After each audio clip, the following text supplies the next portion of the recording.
வணக்கம். பிரதமர் மோடி அவர்களின் 11 ஆண்டு சாதனை. சுற்றுச்சூழல் மற்றும் நிலையான வளர்ச்சி. 2014 முதல் புதுப்பிக்கத்தக்க எரிசக்தி திறன் கிட்டத்தட்ட 3 மடங்காக அதிகரித்துள்ளது.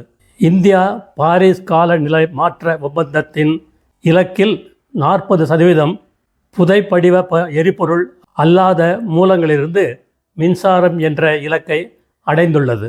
2014 தொடங்கப்பட்ட தூய்மை கங்கை திட்டத்தின் கீழ் ரூபாய் 40,481 கோடி மதிப்பில் 494 திட்டங்கள் அங்கீகரிக்கப்பட்டுள்ளன. அதில் 315 திட்டங்கள் தற்போது முடிவடைந்துள்ளன. பிரதமரின் இ-பஸ் சேவை திட்டத்தின் கீழ் 14 மாநிலங்கள் மற்றும் 4 யூனியன் பிரதேசங்களுக்காக 7,293 மின்சார பேருந்துகளுக்கு ஒப்புதல் அளிக்கப்பட்டுள்ளது. பிரதமர் மோடி அவர்கள் சொன்னதையும் செய்வார், சொல்லாததையும் செய்வார். வந்தே மாதரம். ஜெய்ஹிந்த்.